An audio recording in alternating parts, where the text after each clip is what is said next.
Alright, back again. A lot of moving stuff around today. What I did end up doing was basically just lining this up with this, tacking it in. There's only a few dirty tacks in there. And I did the same for the other side. What I ended up doing is I had to jack this part up. It was all crushed down, so I had to jack it up to get the right heights. And all I did is just looked where the spot welds were, because they were just literally torn apart. Whoever pulled this vehicle apart just literally tore it apart. So the spot welds were torn out. You can probably see that right there. And I just lined them up to within about 1 millimetre, close enough. The other side, same thing. So these are exactly where they're supposed to be now, and I'm pretty happy with this. This is sort of jacked that way a little bit because I've had to sort of pull the doors in so that they sit on the floor down there, so they're not just flapping in the breeze. So what I did is I got this whole side on. I'll come around here.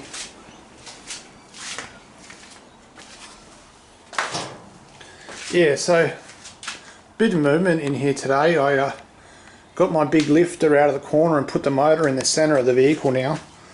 That's going to help it just stabilise it too. It won't move around so much. I was just concerned that it was going to slide off the jack. So yeah, pretty cool paintwork on the insides.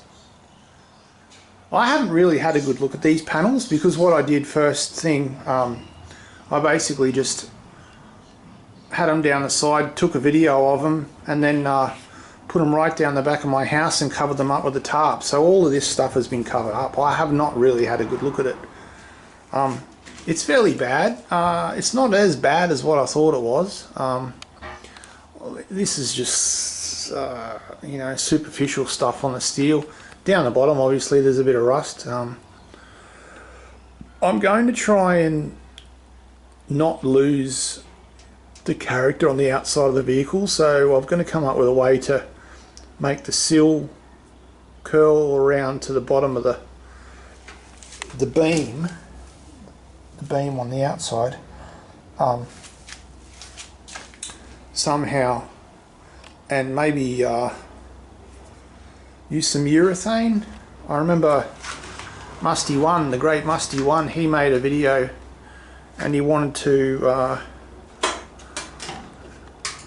glue in the panels of Krusty the lumber truck, and he was talking about using urethane instead of welding along where the treasure chest latch was down the base. So I don't know what he ended up doing there, but I liked that idea, and it just happens to be that I'm sort of faced with the same sort of dilemma at the moment. I could probably rust treat this whole area along the bottom, maybe even wire brush the whole thing back to bare metal, and then urethane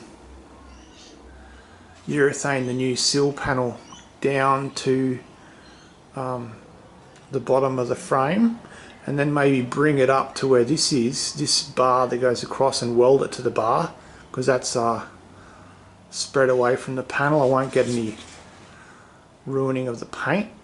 I think that's probably what I'll do. So it'll be like a blend. It'll be a weld along there, and then there'll be a step, and it'll cut back in, and then it'll follow the contour, and then I'll be able to weld it along the bottom, but I'll urethane it to the outside panel. That'll stop the moisture getting back up, and then obviously where there's fresh metal along the bottom that's showing, that's where I'll be getting the original paint. There's a lot more of the original paint than I thought. It's pretty much in a lot of places, so hit me up with suggestions on getting some of this stuff off. Like this stuff here, I don't really like the look of it. This house paint, I suppose it is. Whether it's an acrylic, I'm not too sure, but I'd like to get rid of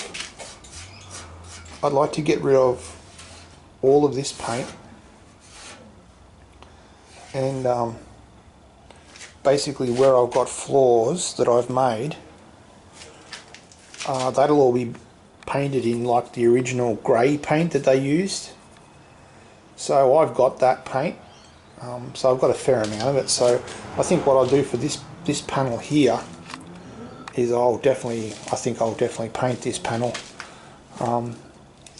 Not too sure about the back edge of it, but the floor, the dog leg and all of the floor, that'll all be painted in that grey. And I'll leave this centre part as it was originally. But this stuff in here, I don't like it. And this side of the vehicle mustn't have been out in the sun. This must have been, yeah, it was. This was against the shed. So it's still got a lot of this brown primer still all over it. And I'd like to cut it back so it starts to bring out the blue again. So it matches the other side. And yeah, I haven't managed to get this one on because down the bottom there I've got that blue rail that I haven't completed yet because I knew I'd get to this point, and then there's the rail of the original one which is rusted away. So I have to take some time tomorrow and work out which one is going to get cut and which one is going to stay, and I've also got to measure the distances to make sure it's correct. It's surprising, you know, I was really concerned when I started putting this together today that my frame plate wasn't going to be correct, because you know, I was going off some drawings that people had done on the internet between them and this and this, and I was just sort of guessing some of the numbers. So it turns out it's exactly right. So I'm pretty happy with that. I may have to cut this top section away and make it a thinner one. I'm not too sure yet. I'm not too sure what's happening in there at the corner where the bottom of the door frame hits the bottom sill. Not too sure what's happening there. I didn't have any reference, so I just made it a straight box, and if I've got to come back, that's fine. But everything's looking good. So yeah, this line is dead straight. There's a bit more panel work to go in here. I haven't even finished welding that yet, but pretty happy with it. And it's all gone together relatively smooth. Obviously it's taken me a long time to get there. A lot of stuff is just sort of ad hoc.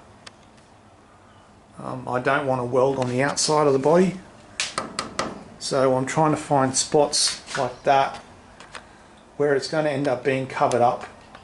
That's the original door card, so that's one of the original ones. So what I'm trying to do is find spots where I can weld that are going to be covered up by the door card, and just use clamps at the top. And then I haven't welded anywhere else where you can actually see it, unless it's just a couple of spot welds that that I don't think are really going to matter too much, because I think there's going to be a seat right there anyway. So, but yeah, you can see this side here, it's got a lot of character, so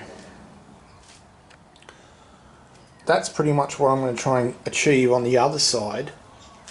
And I have no roof for this whatsoever. There's not a single piece of roof at all, from the front all the way to the rear. It got taken by someone else before I could get to the vehicle, and I got in contact with him and organised to pick up what was left, because he was using a lot of it for a repair on his vehicle, and it's fair call. I mean, he got there first, so. But I had an issue with some hockey straps that I was going to use on the day when I organised to go out there and get them, and I think he thought I was stuffing them around, so I didn't. But it just happened to be that at that day I couldn't find them, and I thought someone had stolen them, but I ended up finding them. But I was looking forward to using that front nose part because that was the original one. And although it's rusted all the way, patching around the front would have been a good idea just to get, the proper shape, and then maybe building a new roof at the back. And it had some cool vents on top too. They were sort of something I've never seen before, and I was really hoping to utilise them. But yeah, it's sort of, the panels match. Spent a bit of time making these all match up. There's just a couple of tacks on the inside, so you can see that I haven't damaged any of this paint. None of this paint's been affected at all, and the gaps are huge, but that's okay because that's not how it's going to end up. So it's basically, I'm just trying to get it to a point where all of the pieces are together and they're as close as they can possibly be to be exactly where they're supposed to be, and then I can run levels to the front to get the heights, because I'm really not confident in just fudging where I'm supposed to be with this door geometry. So the idea is to get as much of this together as possible, basically have that whole back end all welded up tomorrow, probably some sort of cross bracing put up there. I don't need anything here because there's actually something here which is basically the strongest part of the vehicle right now, apart from the floor, and then work my way forward. I think at the moment this is probably going to end up being the last thing that I'll work on. Originally I thought that was what I was going to be working on first, but I can see now that it may be to my detriment to work on something that if that, just say for instance that door hinge plate there was down ½ inch from where it's supposed to be in spatial alignment with the rest of the vehicle right now, and I weld it in finally and make pieces that fit, that's just going to ruin the whole vehicle. It won't look right. Like, it'll look like someone's just punched the front of the vehicle down. It just won't sit right. So that's definitely going to be the last thing I sort of work on now. I would like to have got it all tidied up at the front. I was focused on it, but like I always say to myself, one step forward and 2 or 3 steps back. So these are the semaphores. So this vehicle does not have indicators. It's got the old trafficators or semaphores. This is the period of vehicle that I love. This age where they don't have indicators. They've got these things. It scares the crap out of everyone else on the road. They just don't know when to look for them. I've got to get a sticker for my vehicle that I drive that says, something to that line. Be aware that this vehicle does not have indicators.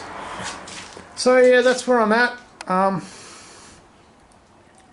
So basically none of the floor structure is there. All up the back end, none of that's there. And I've just chucked the motor in, obviously. It's just sitting on the wheels. It's actually quite convenient, that sitting in the middle there. It was a bit of shuffling, but I got there.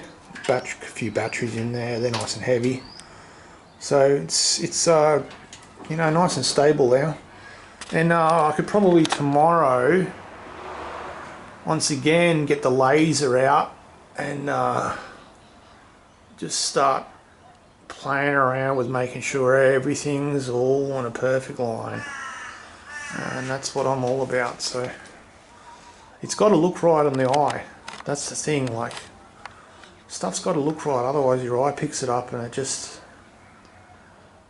doesn't sit well. So, and I love the paint on this vehicle. I just love it.